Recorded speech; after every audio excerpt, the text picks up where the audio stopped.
In the shadowy depths of Montana's Yellowstone wilderness, a ranger stumbles on a chilling secret, a body hidden in a grotesque pile of rotting pastries, unraveling a twisted tale of murder and paranoia. What drove a recluse to such horrors? Will the forest reveal its final victim? This fictional tale, inspired by real mysteries, hooks you with suspense and shocking twists. Stay glued to uncover the truth. Like, subscribe, comment, and share to join the journey. Your support keeps these gripping stories alive for education and thrills. Don't miss the end. Deep in the misty backwoods of Montana's Yellowstone country, Ranger Jacob Reed pushed through a thicket of young spruce trees, his boots sinking into the soft mossy ground with each deliberate step. It was early June, and the air hung heavy with the damp scent of thawing earth after a brutal winter. Jacob, a weathered man in his late 40s with a face etched by years of patrolling these endless wilderness stretches, was out on a routine check. Bear baiting stations dotted this remote sector of the wildlife refuge, legal, with a permit, but strictly regulated to keep things from getting out of hand. He had hiked about a mile from where he parked his patrol truck, following a faint game trail that wound deeper into the dense forest.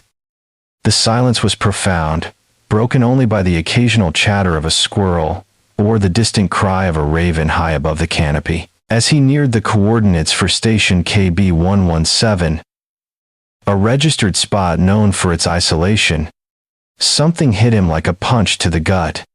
The smell. It wasn't the usual forest aroma of pine and wet dirt. This was a cloying, sickly sweetness, mixed with a musty fermenting rot, like a dumpster full of spoiled bakery goods left baking in the sun. His nose wrinkled instinctively, and his hand drifted to the bear spray clipped to his belt. Poachers, or lazy hunters, often bent the rules out here, assuming no one would trek this far to check, but this odor was over the top, bizarre and grotesque. He slowed his pace, senses sharpening eyes, scanning the tree line for any sign of movement. A massive bear drawn to an illegal bait pile could turn deadly in a heartbeat. Breaking through the final screen of branches, the clearing opened up before him, a small moss-covered patch, maybe 20 feet across. What he saw froze him in his tracks. The scale of the bait pile was absurd, almost comical, if it weren't so disturbing. A large industrial-sized blue plastic barrel lay tipped on its side, its mouth spewing a mountain of decomposing pastries. Hundreds, maybe thousands of them. Glazed donuts, bear claws, jelly-filled squares. All now a sodden, moldering mass, crawling with flies and wasps. Their buzzing was a constant aggressive hum that filled the air like an angry swarm. Intermixed with the pastries was a river of feed corn, spilling across the ground in a thick yellow carpet. This wasn't just a violation, it was a grotesque excess, a twisted display that screamed wrongness. Jacob's training kicked in, overriding the initial shock. He circled the clearing, slowly, boots sinking slightly into the soft earth, his gaze locked on the barrel. Its bright blue color stood out like an alien intrusion against the greens and browns of the forest. Beneath the sweet rot of sugar and the fermentation of corn, another note crept in, faint but unmistakable. It was acrid, chemical, yet organic, the unmistakable stench of decay, not from food, but from something once alive. He had smelled it before on roadkill, or animals dead for weeks. Maybe a bear or moose had wandered in and died nearby, its scent masked by the overwhelming bait. Heart pounding, he approached the barrel from the side, eyes fixed on the dark opening where the flies swarmed thickest. Holding his breath against the choking stench, he peered inside. For a split second, his brain struggled to make sense of the jumbled, pulpy mass of pastries, pale corn kernels. Then horror exploded through him. Protruding from the muck soles, pointing, almost straight up, were two black hiking boots, caked in grime, but with a distinctive tread pattern. They were attached to legs clad in dark mud-stained pants, the rest submerged in the foul slurry. This wasn't an animal. This was a person. Jacob recoiled, stumbling back 2 steps, his stomach churning ice, cold dread flooding his veins. His mind flashed to his own son, vanished without a trace 5 years ago. In these very woods, the case still open, haunting him every patrol. Was this connected, some sick pattern emerging after all this time? He forced a slow, steadying breath, the foul air catching in his throat. No longer just a ranger checking regulations, he was the first at a crime scene. Protocol surged forward, do not touch, preserve the area radio for backup. Backing away, carefully watching his steps, he reached the edge of the clearing. Unclipping the radio from his shoulder, his hand trembled slightly as he keyed the mic. "This is Reed at KB117, he said. Voice strained but level. "Got a suspected dead body here concealed in a bait barrel. Need troopers in crime lab ASAP." The dispatcher's calm, professional response confirmed units en route nearest, about 40 minutes out.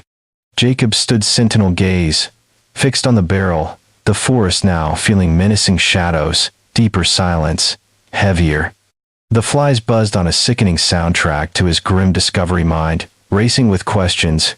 Who was this? How long had they been here? And why this twisted hiding spot? 9 months earlier, on a drizzling September morning in 2022, the gravel paths around Rusty Pine Lodge gleamed slick under a persistent cold rain. Tucked along the banks of the Bitterroot River near the edge of Yellowstone's vast wilderness, the lodge was a cluster of rustic cabins popular with hikers and nature lovers from the lower 48. Emily Carter, the manager for nearly 2 decades, carried her clipboard with the stoic patience of someone used to tourists running on their own unpredictable clocks. Cabin 7's occupants, a young couple from Oregon named Olivia Hayes and Ethan Brooks, were due to check out by 11, but noon was approaching and their spot sat empty. Key not returned. Emily knocked firmly on the solid wood door, her voice cutting through the quiet drip of the forest. "Olivia, Ethan, you folks in there?" No answer. She called again, louder this time. Silence. Using her master key, she pushed inside the interior, cool and still. At first glance, it was clear they hadn't left. On the small table by the window, a well-thumbed guidebook, Birds of the Pacific Northwest, lay open, marked with a receipt from a coffee shop in Bozeman. A woman's light jacket draped over a chair. In the bathroom, toothbrushes stood in a cup, shampoo uncapped in the shower. 2 large suitcases, one blue, one black, leaned against the wall, packed as if ready for departure. That never happened. The only things missing, the couple and their rental car, a gray Ford Escape. A familiar knot of unease twisted in Emily's gut. Guests often lost track of time on a last hike, but ditching all their stuff was deeply irregular. "Hey, maybe they just popped out for a quick trail," she muttered to herself, deciding to wait a bit. By late afternoon, no sign. She tried the cell number from their form, straight to voicemail. The next day dragged with growing anxiety. She checked the cabin again, the scene unchanged, a frozen snapshot of interrupted lives. Finally, she called the Montana State Patrol dispatch, explaining calmly. Guests Olivia Hayes, 27, and Ethan Brooks, 28, gone. Over a day. Check out, missed belongings left, car vanished. The info landed with Sergeant Miles Corbin, a veteran trooper whose career spanned the unique headaches of policing Montana's sprawling backcountry. He knew the line between misadventure and emergency was razor thin out here. First move, contact families. The call hit Ethan's older brother Ryan in Portland, confusion turning to fear fast. "Yeah, they're on a week-long vacation. First time in Montana," he said, voice cracking. Last text from Ethan 3 days ago, excited about heading to Slaughter Ridge Trail. Corbin sharpened focus, confirming the rental car's details, gray Ford Escape, Montana plates. He sent a trooper to the trailhead, a remote gravel clearing, miles from the lodge, carved from dense spruce and birch. Report back quick, 4 vehicles there. None the Escape. The missing car twisted everything. Lost hikers usually left wheels at the start. Had they even reached the trail, run into trouble elsewhere? A limited search kicked off, helicopter diverted for a low pass over the area, crew scanning the canopy for color or movement. On ground, 2 troopers hiked the first 2 miles of muddy trail, eyes peeling the underbrush. Nothing, no bottle, no prints, no trace. By evening, with no leads, Corbin issued a bulletin. Olivia and Ethan declared missing, their family photo smiling, vibrant, now pleading for tips. Ryan emailed more details. Olivia, the planner, graphic designer, joyful, meticulous. Ethan, the adventurer, software engineer, spontaneous, always chasing the road less traveled. Both fit with Cascade hiking experience, but Montana was different, predators, scale, unforgiving. It was Olivia's sister who sent the perfect shot, them beaming on a hike, arm around her, protective, humanizing the plea. Media picked it up. Anchorage channels. Wait, no. Bozeman News shared on social with begs for info on the couple, or gray SUV. At the command post in a borrowed hall, walls soon mapped with grids. Theories diverged. Maybe they detoured trail too crowded, drove to a secluded spot. Unmarked road car broke down, stuck where no one looks. But why no contact, no checkout? Or, sinister carjacking, wrong person, encounter rare, but possible. Search was brutal. Autumn closing in rain, chilling bone slopes, slick mudslides. Teams pushed through alder thickets, Devil's Club thorns progress feet per hour, shouts absorbed by foliage. Dogs frustrated in dense scents. Vastness demoralized. Chopper flew hours over green, see nothing. Then eighth day a flicker. Call from isolated gas station 60 miles south. Attendant Walter, elderly, adamant, saw the couple from news. Young man, mustache, dark-haired woman seemed lost, asking back roads to coast. Bought coffees, paper map, drove gray SUV, maybe Ford. Hope surged. Corbin diverted team. They arrived, Walter eager, but timeline fuzzy. Security footage corrupted, static mess.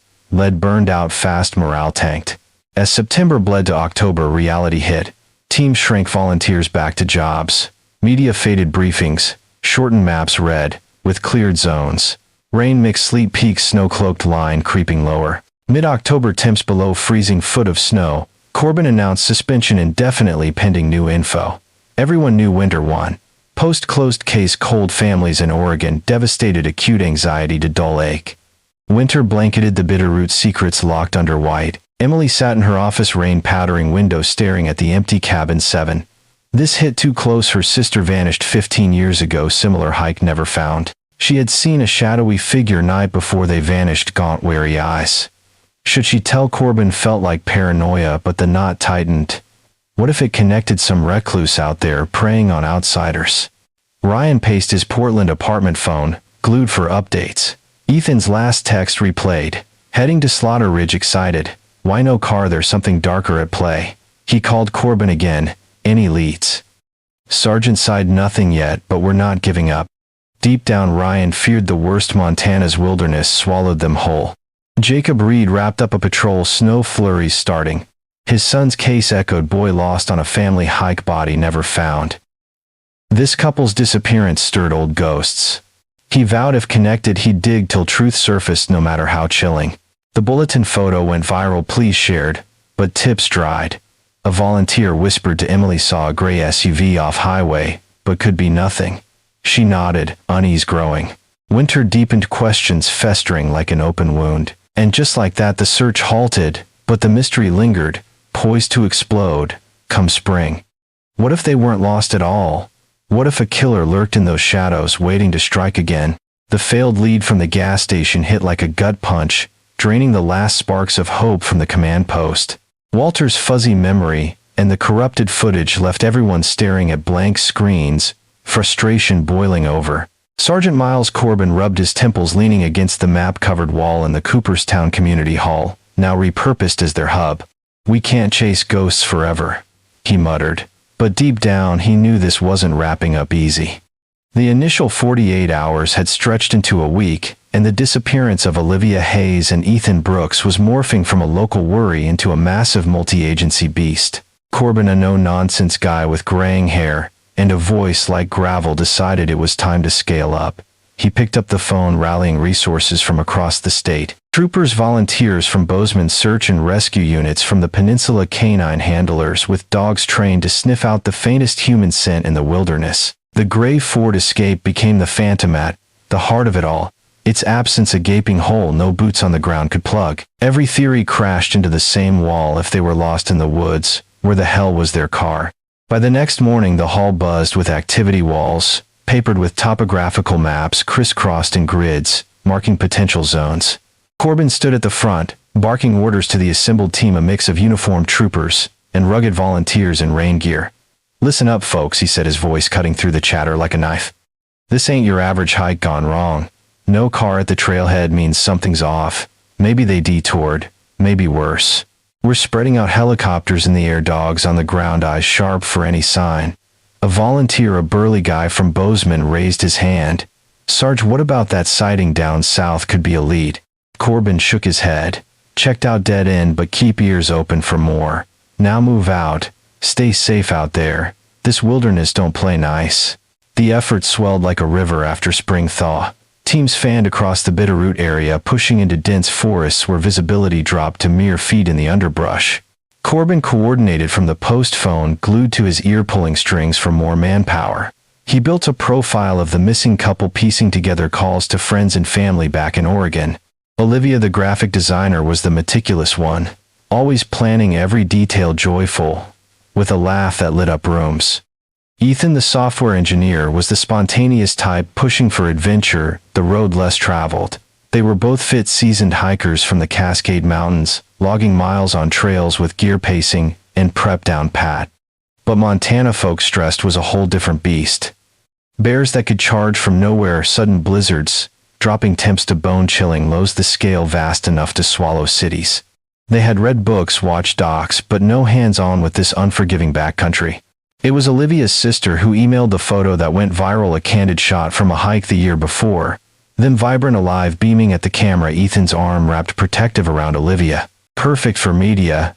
It humanized them, turning stats into a couple anyone could relate to: son, daughter, brother, sister. Bozeman News ran it. Social media exploded with shares accompanied by desperate pleas. Have you seen Olivia and Ethan? Or their gray Ford Escape, last spotted near Rusty Pine Lodge? Tips trickled in most junk, but Corbin chased everyone. Diverging possibilities wrestled in his mind. The benign theory they changed plans: Slaughter Ridge too crowded, or unappealing, so they drove on, seeking seclusion. Maybe took an unmarked logging road, splintering off the highway car, now stuck in mud deep enough to bury wheels, no signal to call out.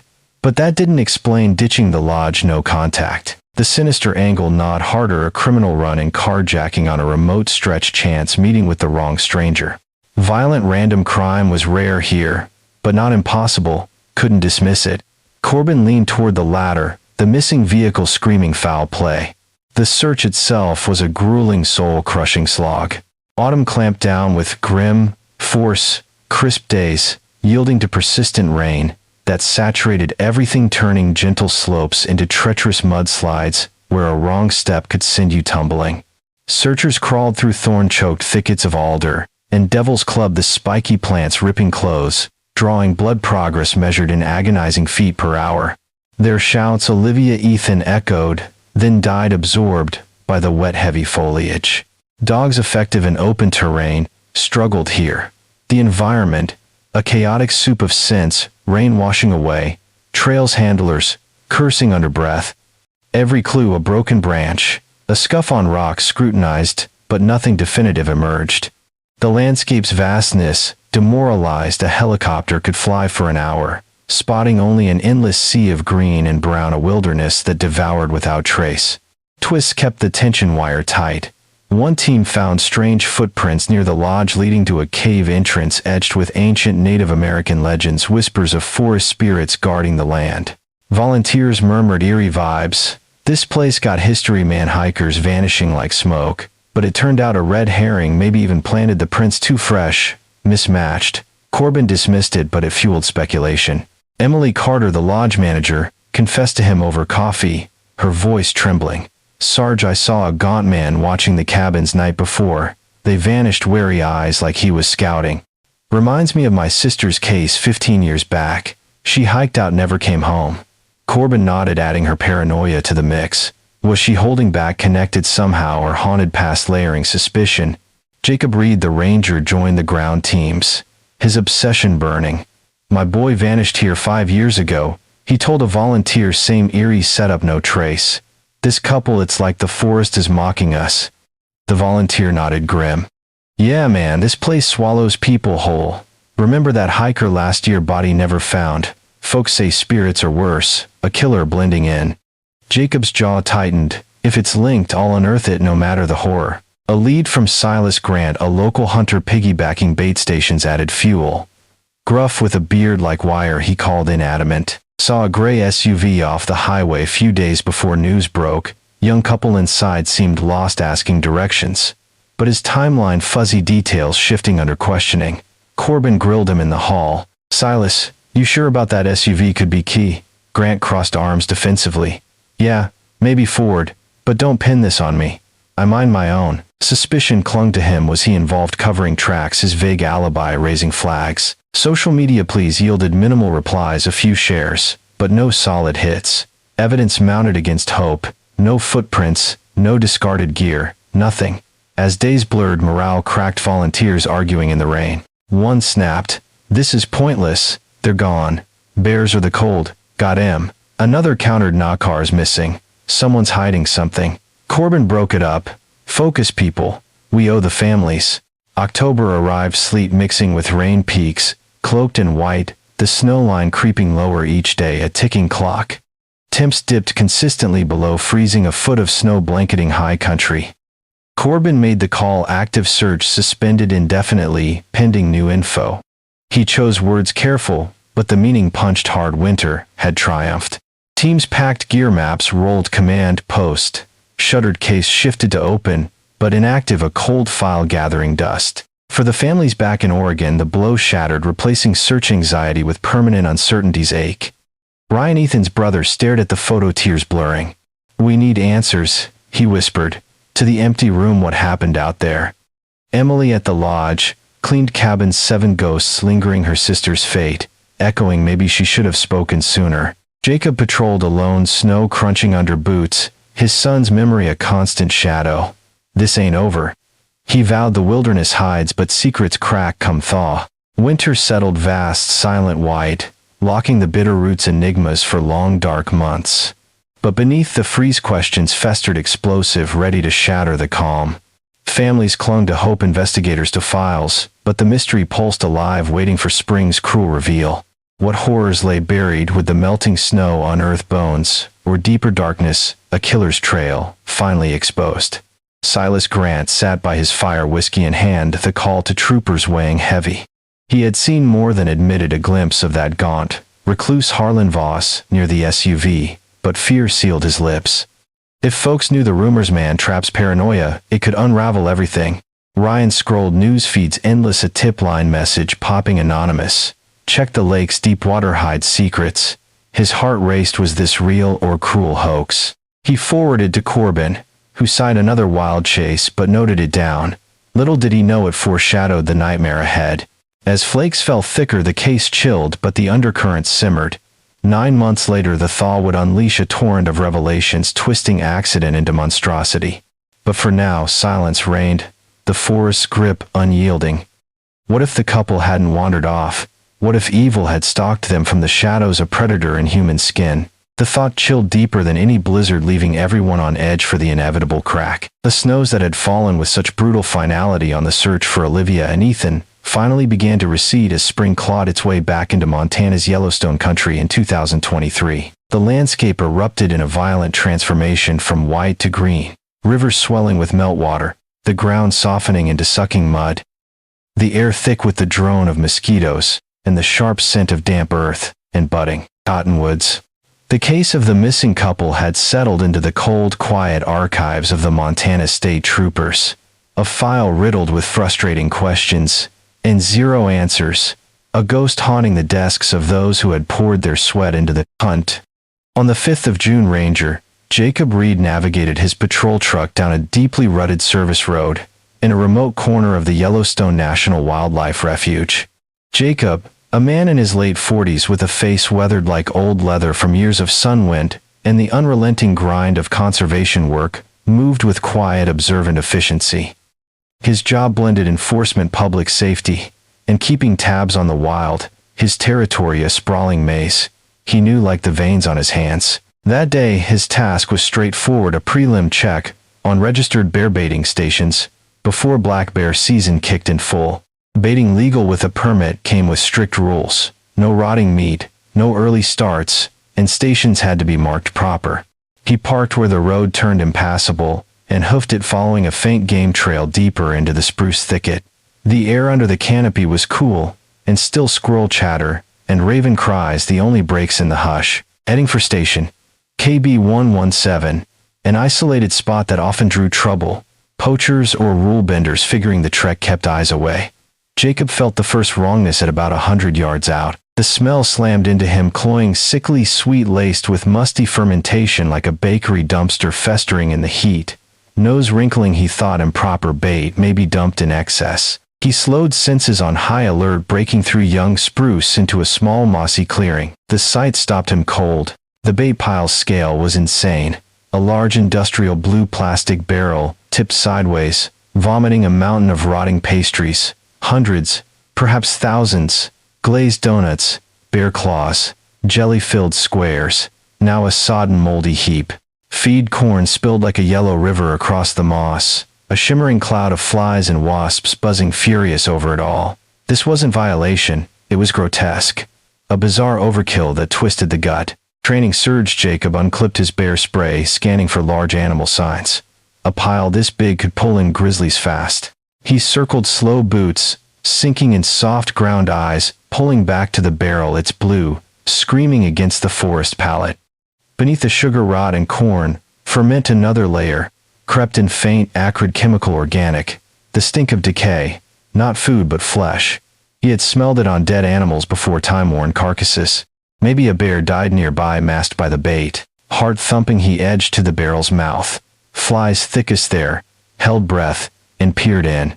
Brain lagged, processing the mess, pulpy pastries, yellow corn, then shock detonated. Soles of 2 black hiking boots jutted from the muck.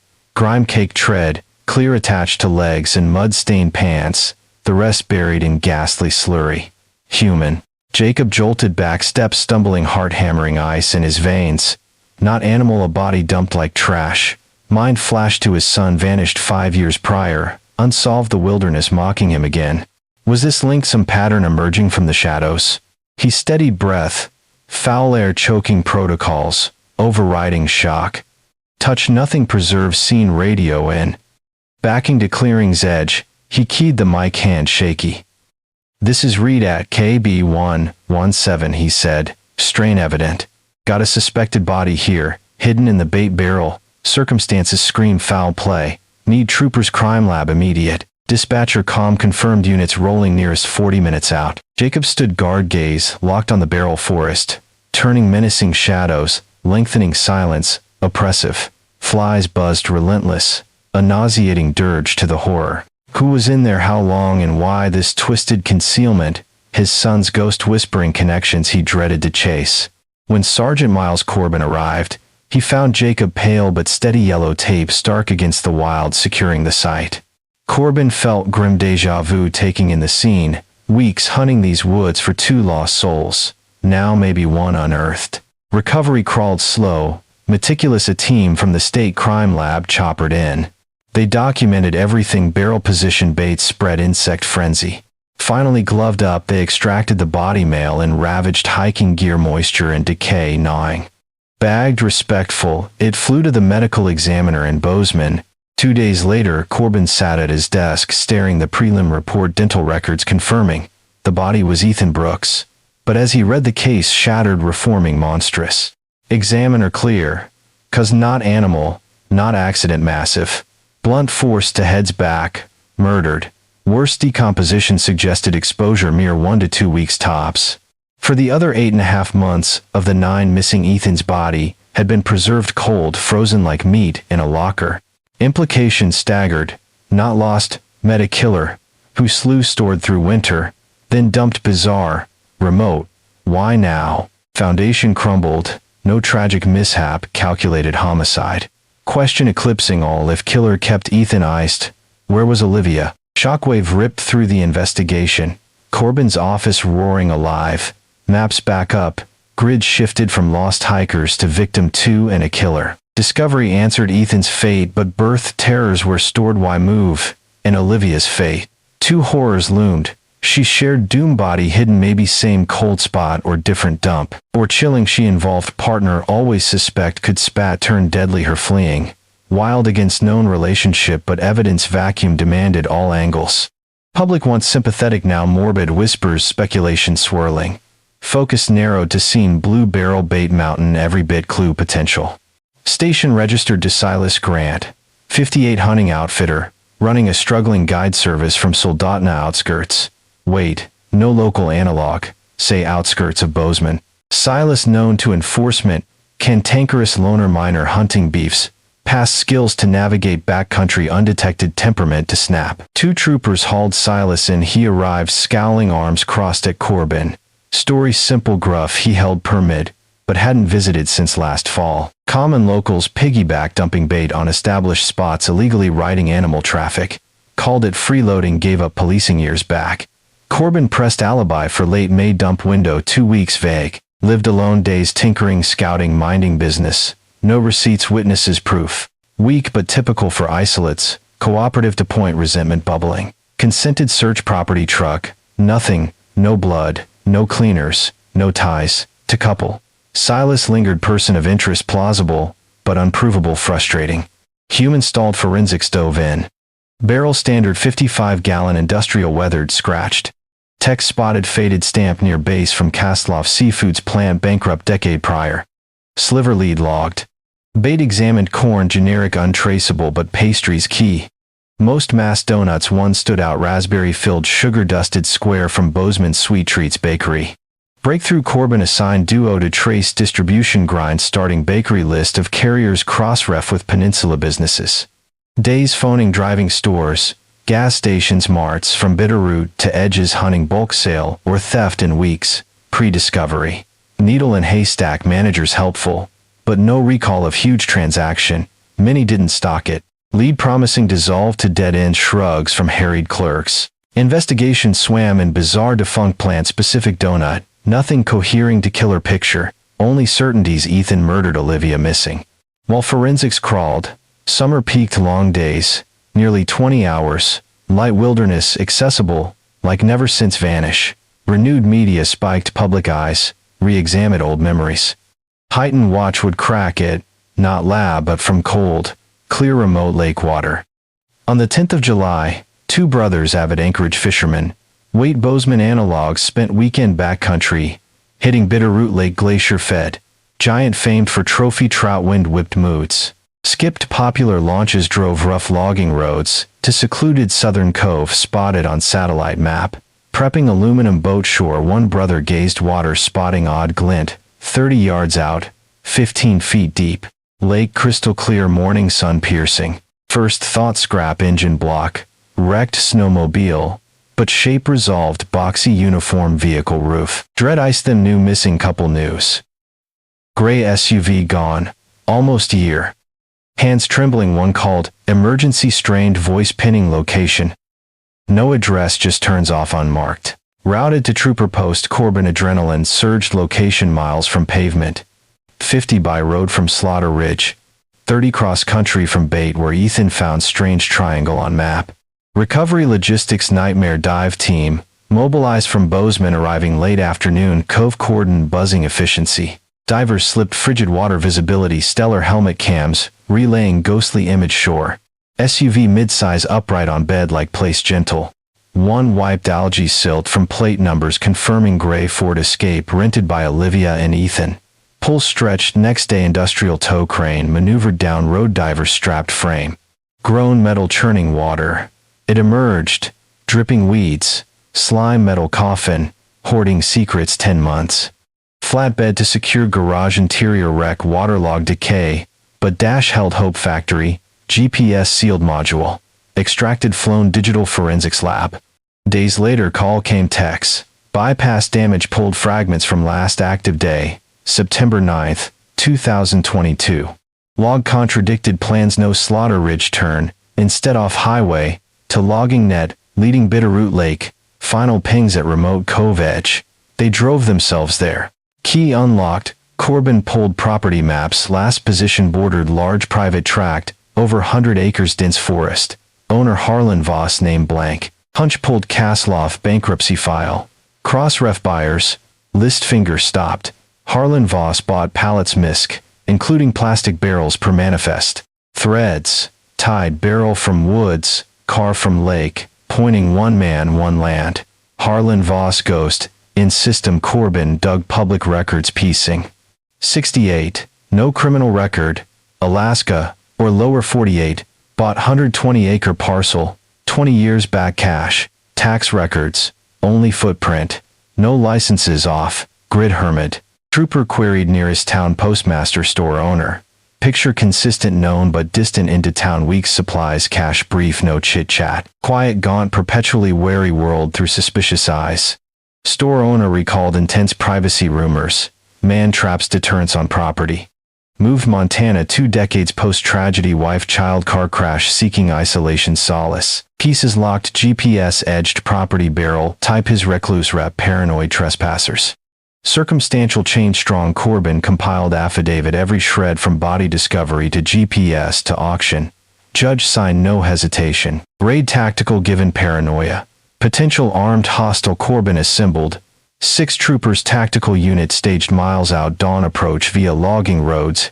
Heavy vehicles chewing terrain. Sun's first pale light vehicles stopped at property edge. Crude no trespassing sign nailed tree.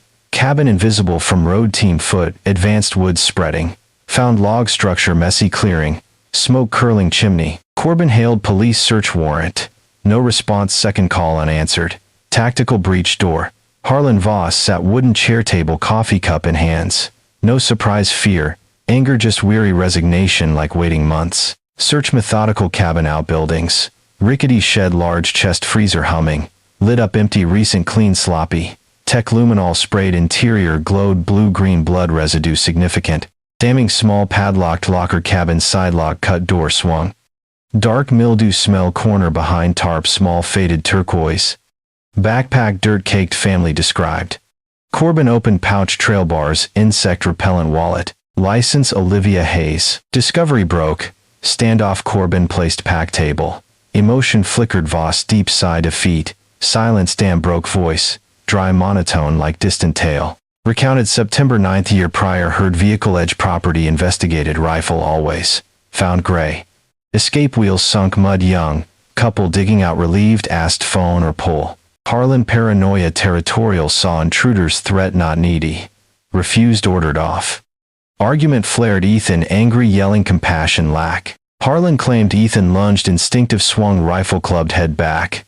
Ethan dropped still. Aftermath. Chilling detached. New killed. Turned rifle. Screaming. Olivia forced to cabin locked. Loaded.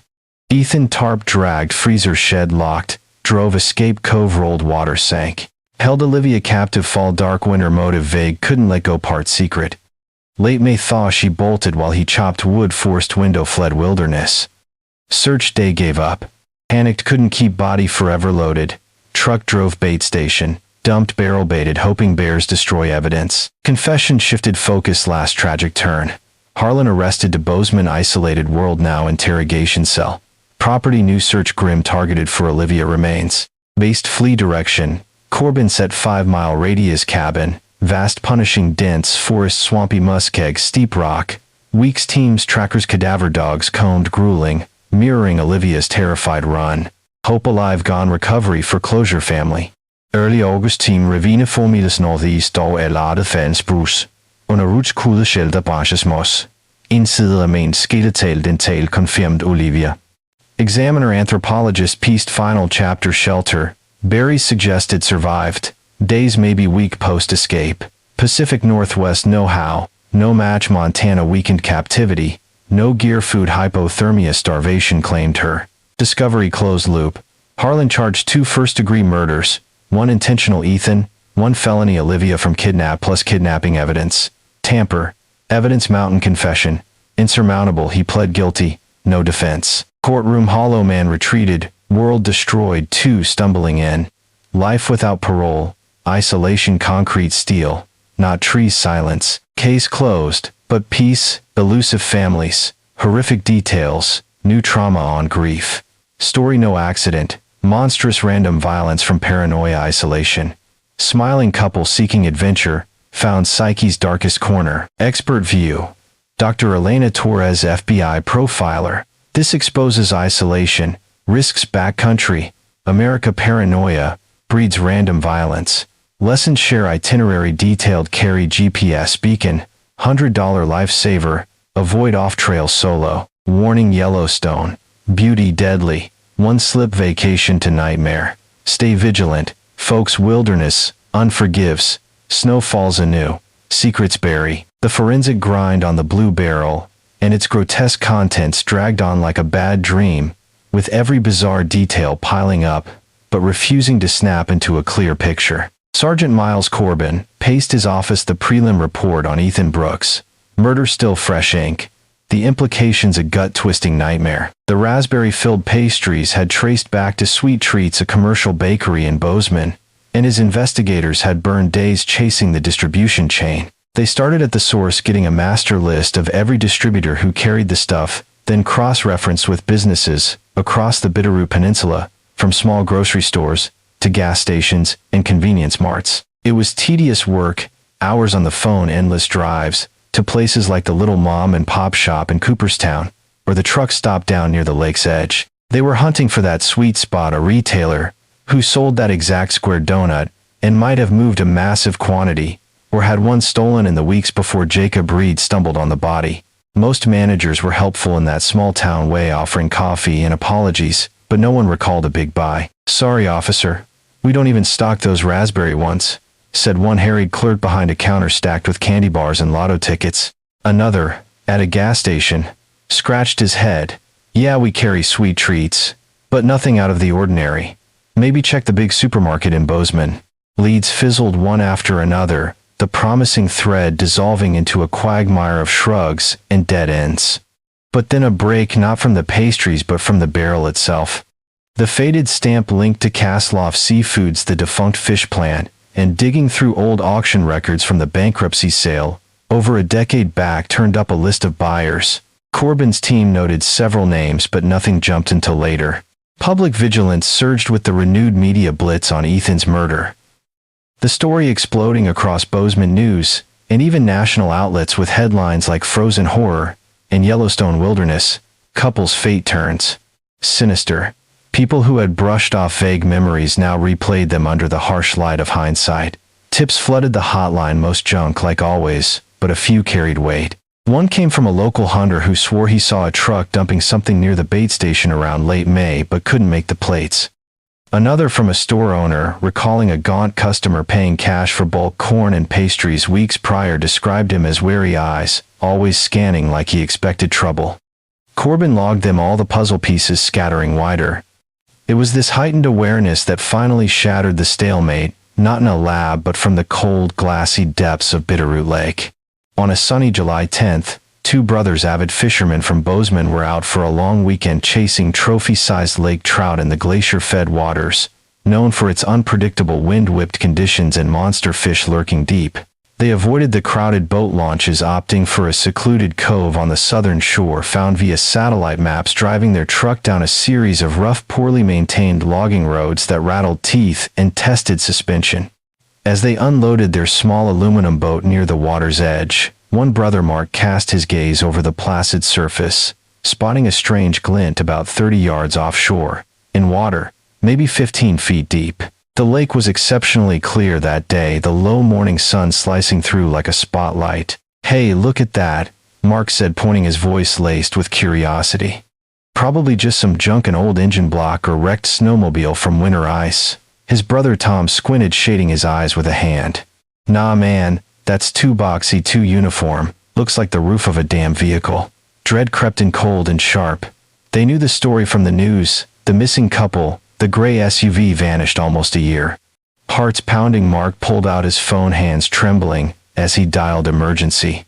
His voice came out strained, trying to pin their spot. No address, just a maze of turns off an unmarked road deep in the backcountry. The call routed straight to the state trooper post in the area, Corbin feeling a surge of adrenaline as details poured in. Location was remote as hell, miles from any paved highway, over 50 by road, from Slaughter Ridge Trail, where the couple supposedly headed, and a rugged 30-mile cross-country hike from the bait station where Ethan's body turned, and up. The spots formed a weird illogical triangle on the map, begging questions. Mobilizing a recovery team was a logistical headache, but Corbin pulled strings fast. A specialized dive unit from Bozeman choppered in, arriving late afternoon. The cove, now a buzzing crime scene, cordoned off with yellow tape troopers, keeping curious locals at bay. The two divers suited up, slipping into the frigid glacier-fed water that numbed skin on contact, visibility stellar thanks to the clear conditions. Helmet-mounted cameras relayed crisp, ghostly images back to a monitor on shore, where Corbin and Jacob Reed watched tense. It was a vehicle all right, mid-sized SUV, resting upright on the lake bed, as if gently parked there, algae and silt coating it like a shroud. One diver glided close, wiping a year's grime from the rear, license plate numbers emerging clear. Confirmation hit like a thunderclap, the gray Ford Escape rented by Olivia Hayes and Ethan Brooks. "Holy hell, that's it," Corbin muttered, under breath, the pieces starting to shift. The brothers stood nearby, pale and shaken. "We knew it was their car," Mark whispered. "Ghosts of Yellowstone got 'em, or something worse." Tom nodded. "Yeah, man, this place is cursed. Hikers vanish all the time, but this murder now." Corbin thanked them, voices low. "Keep this quiet for now, you did good. Calling it in." Recovery stretched into a heart-racing operation lasting through the next day. An industrial tow truck with a long reach crane was carefully maneuvered down the logging roads, its tires churning mud and gravel. Divers attached heavy-duty straps to the vehicle's frame, diving again into the icy depths to secure them proper. With a deep groan of straining metal and water churning like a whirlpool, the Ford Escape was winched slow from the lake, emerging dripping, covered in weeds and slime, a metal coffin that had guarded its secrets for 10 long months. Water cascaded off it, the stench of decay and lake bottom rot filling the air as it swung onto a flatbed truck for transport to a secure evidence garage back in the area. In the garage, under harsh fluorescent lights, the interior revealed a wreck of waterlogged upholstery, mildewed fabrics, and scattered debris from the couple's trip. A map of Montana crumpled on the floor, a half-empty water bottle wedged in the console. It looked hopeless for usable evidence, but investigators zeroed on the dashboard, the factory-installed GPS navigation system. The screen was dead fried by months submerged, but the internal memory module was sealed waterproof by design. Techs carefully extracted it, flying the unit to the state's digital forensics lab in Bozeman, where specialists worked overtime to salvage what they could. Days ticked by, tense. Corbin fielding calls from families desperate for updates. Ryan Brooks, Ethan's brother, pressing hard. "Any word on Olivia? Is she in there too?" Corbin hedged. "We're processing, hold tight." Then the call came. Lab techs had bypassed the water damage, pulling fragmented data from the solid-state memory, a partial travel log from the last active day, September 9th, 2022. The data painted a damning contradiction to the couple's stated plans. No route towards Slaughter Ridge Trail at all.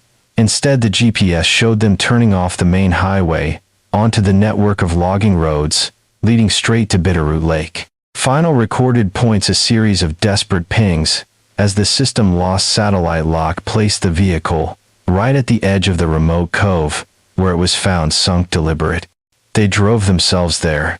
Corbin said aloud in the office, the revelation exploding like a bomb. No accident, no random carjack. They headed to that spot on purpose or under duress. But why detour? What pulled them off plan? He pulled up property ownership maps for the area around the cove, the GPS last position, hugging the boundary of a large privately owned tract, over 100 acres of thick undeveloped forest. The owner listed as Harlan Voss. The name rang no bells, but Corbin's hunch fired. He cross-referenced the old Kasloff Seafoods auction manifest from the bankruptcy. Finger tracing the buyer list, it stopped cold. Harlan Voss had snapped up 3 pallets of miscellaneous gear, a lot, including assorted plastic drums and barrels, according to the details. The disparate threads, the barrel hiding Ethan's body, and the sunken car now knotted tight, pointing arrow straight to one man and his isolated land. Harlan Voss was an enigma, a blank slate in the system. Corbin dug deeper, pulling public records to sketch the man. 68 years old, no criminal history in Montana, or the lower 48 states. Purchased the 120-acre parcel 20 years prior, cash transaction. Property taxes, his only steady mark, no active hunting or fishing licenses, seemed to live completely off the grid, a modern hermit shunning the world. On a gut feel, Corbin dispatched a trooper for discreet inquiries in the nearest small town, a speck on the map where local gossip often filled official gaps. The trooper chatted up the postmaster and the general store owner, the portrait emerging consistent and chilling. Harlan Voss was known, but kept at arm's length, coming in every few weeks for supplies. Always cash, his interactions curt. No small talk. described as quiet, gaunt, perpetually wary, viewing the world through suspicious, narrowed eyes. The store owner leaned over the counter, whispering, "He's intense, private as hell. Rumors say he rigged man traps and other nasties on his property to scare off trespassers. Moved here 2 decades back after a bad wreck, lost his wife and kid in a car crash. Some say seeking solitude to bury the pain." The pieces locked in place, the GPS pinning the couple's car at Voss's land edge, the barrel type matching his auction by the recluse, reputation screaming paranoia about intruders. It was an ironclad chain of circumstantial evidence, enough for action. Corbin spent a full day crafting the affidavit, laying out the saga, from Ethan's body discovery, to the GPS logs, to the auction link, every shred meticulously detailed. A judge reviewed and signed without pause, the warrant greenlit, but twists lurked, adding layers of doubt and betrayal. During the property map review, Jacob Reed spotted an abandoned cabin nearby on the logging road net, a dilapidated shack long forgotten. A quick check turned up a fake diary inside pages, water-stained but legible, suggesting a suicide pact between Olivia and Ethan, notes about despair and ending it in the lake. But forensics screamed forgery ink too, fresh handwriting mismatched. Who planted it? Voss covering tracks, or someone else? Emily Carter, the lodge manager, confessed to Corbin over a tense call, her voice breaking. "I knew Harlan from way back. She said he was around when my sister vanished 15 years ago. Always lurking, never trusted him." The revelation added betrayal. Was she hiding ties all along? Her haunted past now suspect. Jacob confronted Silas Grant, the hunter, at his cabin door slamming open. "You saw Voss near the lake, didn't you?" he growled. "Why hold back?" Silas paled, whiskey, breath heavy. "Yeah, all right, I glimpsed him with a truck near the cove around thaw, but the man's crazy. I didn't want involved." Confession cracked another layer, Silas's earlier vagueness now clear, fear-driven. The build-up ratcheted, heart-racing dives into evidence logs, the fake diaries, eerie suggestion of self-harm debunked as a crude ruse. Corbin issued the warrant, the raid set for dawn. But as night fell, questions swirled. What horrors hid in those woods waiting to be unearthed?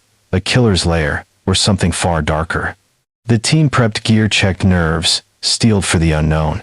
Raid at dawn. What nightmares awaited in Harlan Voss's shadow domain?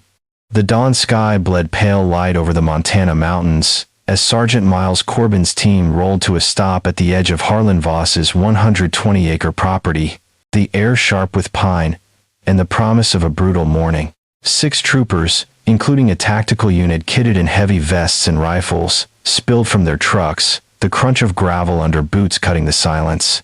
A crude hand-painted "no trespassing" sign hung nailed to a gnarled spruce, its faded letters screaming hostility. The cabin was invisible from the road, swallowed by a fortress of dense forest, but Corbin knew it was there, lurking like a predator in the shadows. The warrant burned in his pocket, every damning detail, GPS logs pinning the couple's Ford escape to this land, the blue barrel tied to Voss's old auction buy, his recluse reputation, dripping paranoia, locked and loaded for what could be a deadly confrontation. They advanced on foot, spreading out through the thick woods, branches snapping underfoot like brittle bones. Corbin's pulse thumped steady but hard, his years in Montana's backcountry teaching him to expect the worst. Voss was 68, no record, but the rumors of man traps and a hair-trigger temper made him a wild card. The team moved silent, eyes scanning for tripwires or worse, the forest's eerie hush broken only by the faint rustle of leaves in the early breeze. They hit the clearing fast, a messy patch of dirt and overgrown grass, the log cabin squatting low, smoke curling lazy from its stone chimney, like it was mocking their arrival. Corbin raised a fist, signaling halt, then cupped hands to his mouth. "Montana State Police, we have a warrant," he bellowed, voice echoing off the trees. "Harlan Voss, come out now, hands up." "Nothing," he called again, louder, sharper. Silence answered, heavy and wrong. Tactical took point, boots thudding as they stacked at the door. A swift kick splintered the frame, wood groaning as they breached, rifle sweeping the dim interior. Corbin followed, heart in throat, expecting chaos, gunfire, a trap, anything. Instead, they found Harlan Voss sitting calm at a small wooden table, a chipped coffee mug cradled in his gnarled hands. No surprise, no fear, just a weary resignation etched into his gaunt face, eyes like cold slate meeting theirs, as if he'd been waiting months for this exact moment. "Morning, officers," he said, voice dry as old leaves. "Been expecting you." The room smelled of stale smoke and mildew, cluttered with junk-old books, rusted tools, a single chair opposite a sagging cot. Corbin's gut twisted. This wasn't surrender, it was surrender to fate.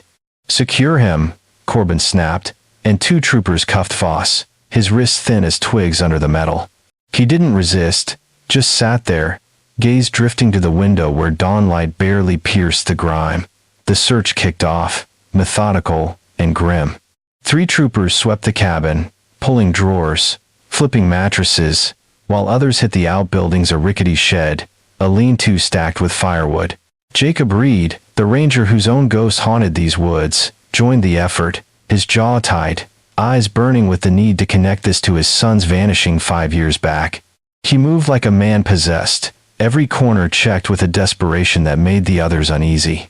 In the shed, they found a large commercial-grade chest freezer, its motor humming loud in the quiet morning. A trooper popped the heavy lid, the creak echoing like a coffin's hinge. Empty, but the air inside carried a faint chemical tang, like bleach used in a hurry. Jacob leaned in, nose wrinkling. "Someone cleaned this, sloppy," he muttered, his voice low, urgent. Corbin nodded, calling for a forensic tech. When they sprayed luminol, the interior lit up like a haunted glow stick. Blue-green streaks screaming blood had been here, and plenty of it. Jacob's breath caught, his son's case flashing, same wilderness, same eerie setup. "This ain't random, Sarge," he said, voice tight. "It's a pattern." The damning blow came from a small padlock storage locker built into the cabin's side, its door rusted but solid. A trooper cut the lock with bolt cutters. The clang sharpened the stillness. The locker opened to darkness, the musty stench of mildew rolling out.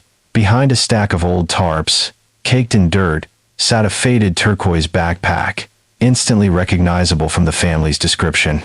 Corbin's gloved hands lifted it, heart pounding as he unzipped the main pouch.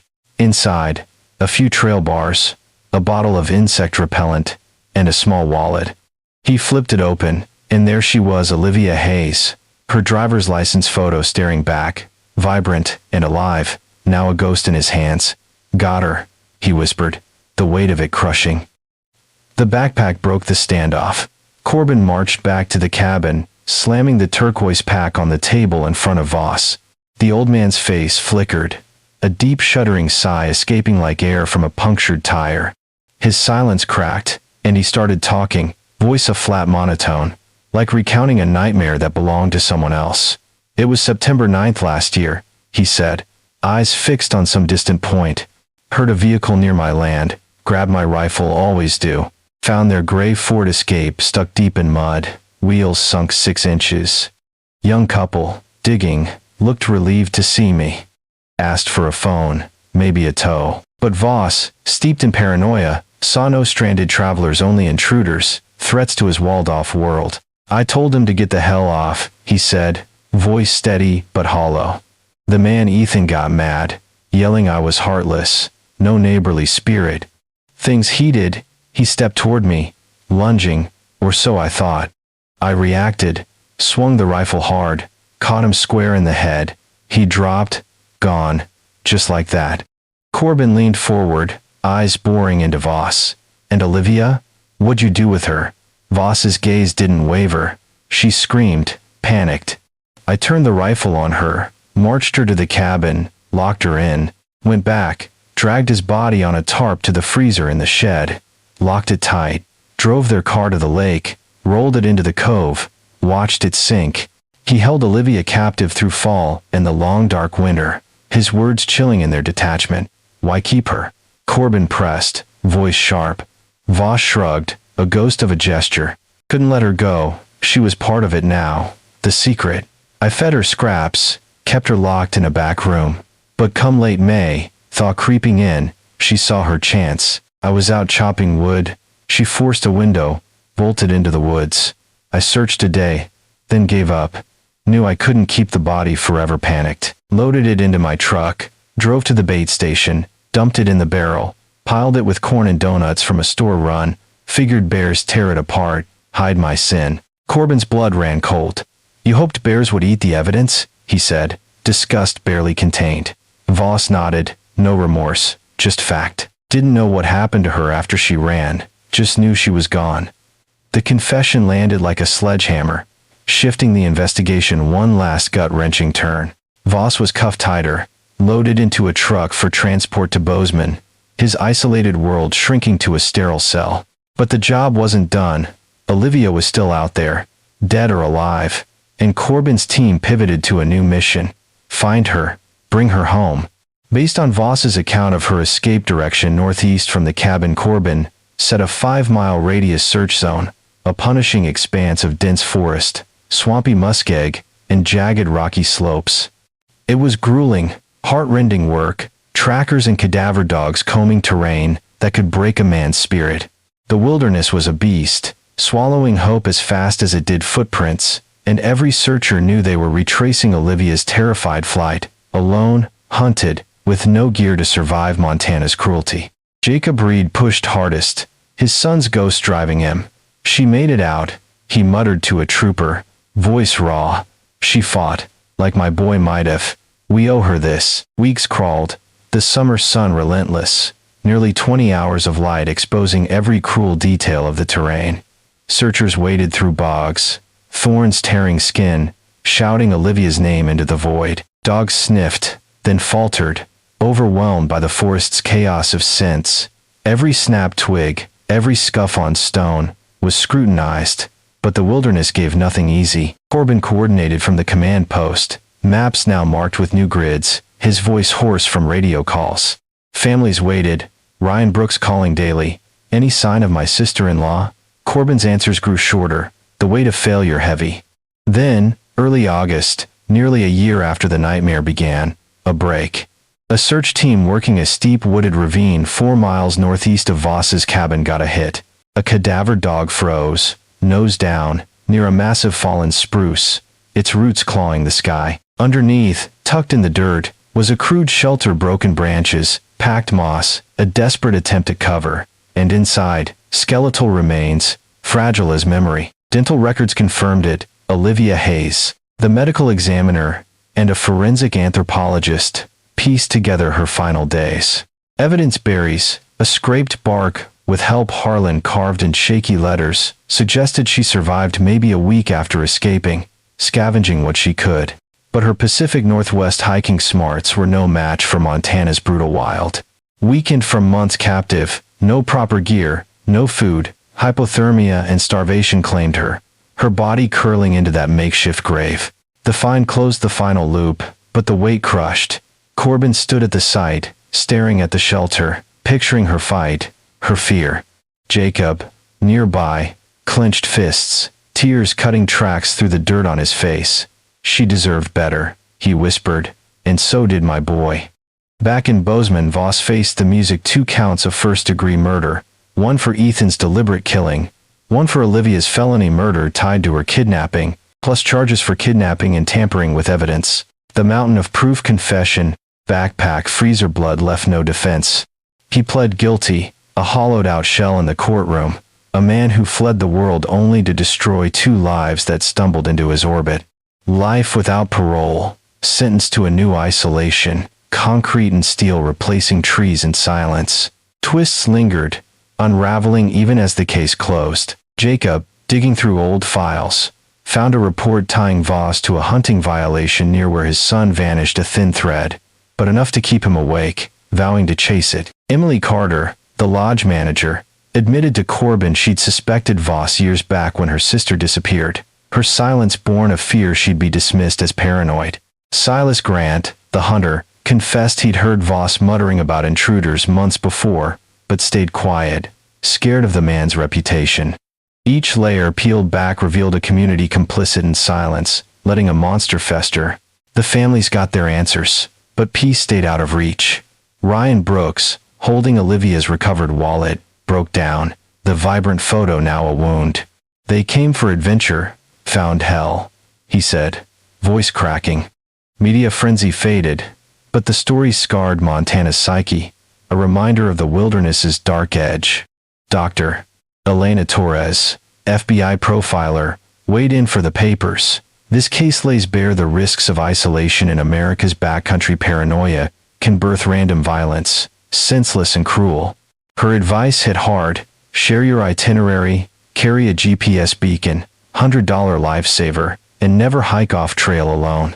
Yellowstone's beauty is deadly, she warned. One wrong step turns vacation to nightmare. Stay vigilant, folks, the wild doesn't forgive. Snow began to fall again, dusting the Bitterroot, burying secrets anew. The case was closed, but the forest kept its ghosts, whispering of horrors yet to be uncovered, a chilling promise that some truths stay hidden until the next thaw.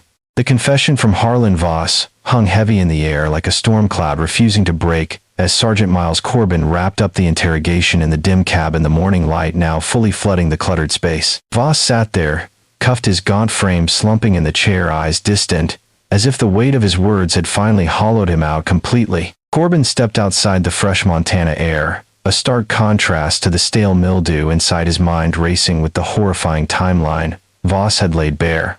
Ethan clubbed dead in a flash of paranoia. Olivia marched at gunpoint to captivity through the brutal winter, her desperate escape into the wilderness only to vanish. The team buzzed around securing the scene, bagging evidence like the turquoise backpack in the glowing freezer, but Corbin knew this was just the start of the end. "We got him," he muttered to Jacob Reed, who stood nearby, fists clenched.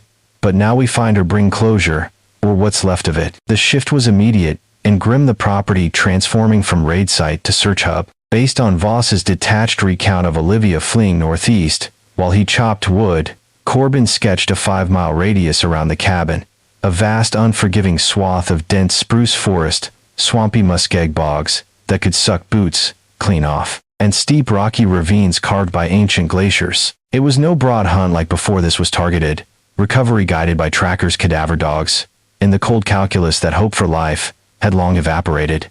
"This is for her family," Jacob said, voice rough, as they geared up to give them something to bury, answers to the nightmare. Teams mobilized, fast volunteers from Bozeman, joining troopers and rescue units, the summer sun high, beating down with nearly 20 hours of relentless light, exposing every thorn and root. Corbin coordinated from a makeshift post, at the cabin's edge, radio crackling, with updates, his voice, steady but edged, with exhaustion. Spread out grid by grid. He ordered, eyes on the ground, dogs leading. If she made it far, she'd have sought shelter, low spots, ravines, anywhere to hide from the cold. Jacob pushed into the brush, his sons unsolved, vanishing, fueling a fire that wouldn't quit. She fought, he thought, picturing Olivia weakened from months, locked away, no food, no gear, scrambling through this hellscape, terrified but defiant. The search was a soul-grinding ordeal, the terrain a living beast fighting back at every step. Searchers waded knee-deep in muskeg, the sucking mud pulling at legs, thorns from Devil's Club, ripping skin, drawing blood beads that mixed with sweat. Shouts echoed, Olivia faint and absorbed by the heavy foliage, the dogs straining on leashes, noses to ground, but the forest scent soup, overwhelming rain from days prior washing trails clean. Every potential clue.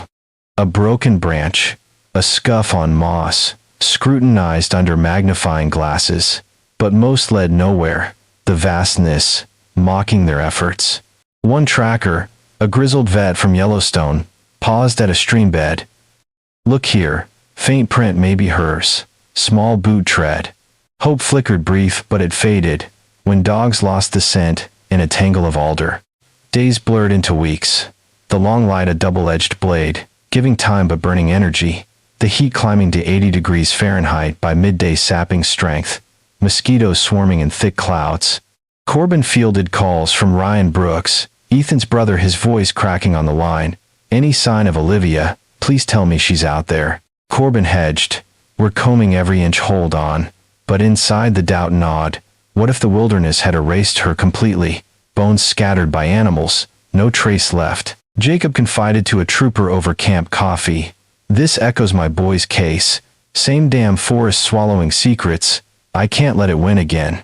The trooper nodded, grim. "Yeah, man. But Voss's confession, it's monstrous. Kept her like a prisoner all winter. What kind of mind is that?"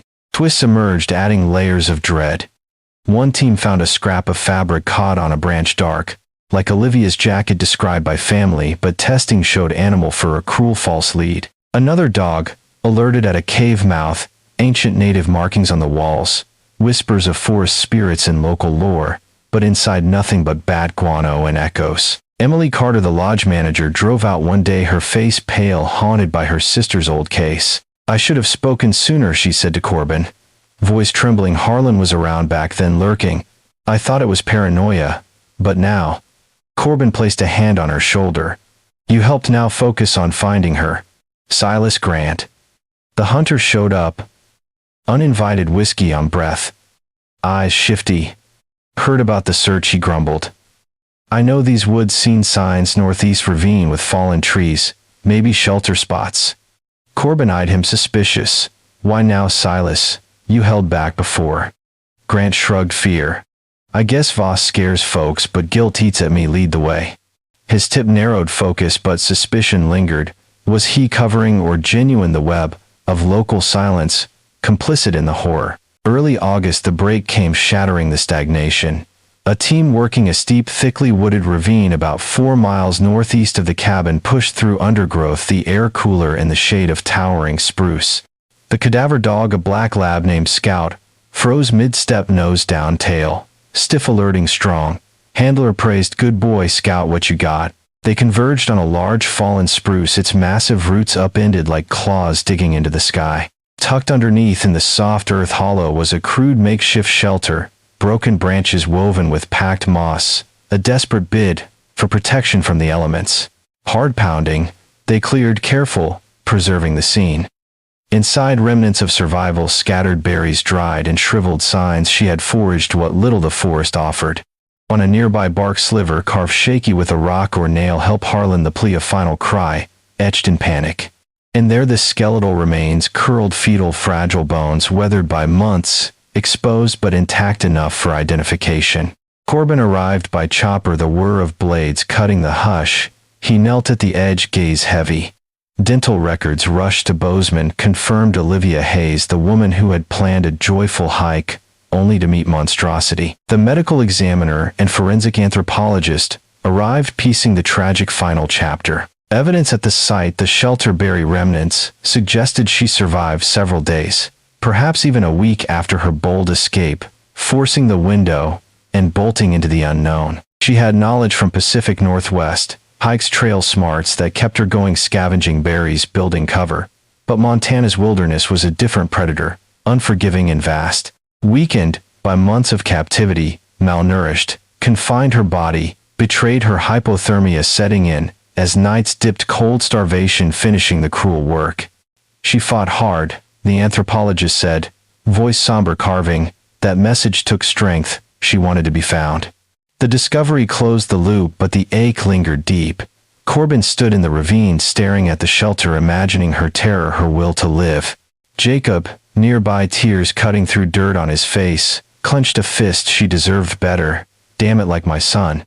The remains were bagged, gentle, transported for family. The site documented every detail, logged for the case file. Back in Bozeman, Harlan, Voss faced the full weight charges, stacking 2 counts of first-degree murder, one for the intentional bludgeoning of Ethan, the other felony murder for Olivia, her death direct from his kidnapping. Added kidnapping, tampering with evidence, the barrel, dump, a desperate, foolish bid to erase his crime. Evidence insurmountable, the confession detailed, physical like blood, in freezer backpack, in locker, GPS logs, tying it all. Voss offered no fight, pleading guilty in a sterile courtroom, a hollowed figure, eyes down as the judge recounted the horrors. Life in prison without parole, condemned to rot in a cell, isolation of bars, and echoes, not the silent woods he craved. Families got the call, Ryan Brooks collapsing in grief, holding the phone. "We found her," he whispered to gathered loved ones, but the details, a fresh wound layered on loss. They came seeking beauty, adventure, found the darkest human corner, paranoia birthing random violence, senseless and profound. The case rippled through Montana, a scar on the psyche, media recapping the twists, the frozen body, the sunken car, the captive winter.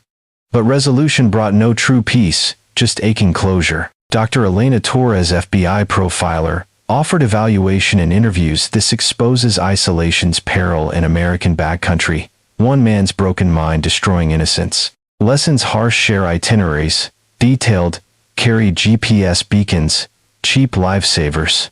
Avoid off-trail. Lonesome. Warning: stark, Yellowstone's allure deadly. A misstep flips joy to nightmare. Stay alert. The wild unforgives. Snow dusted the bitter root again, secrets burying under white, the forest whispering of ghosts lingering. Case closed, but questions echoed: what other horrors hide in the shadows waiting for the next unwitting soul?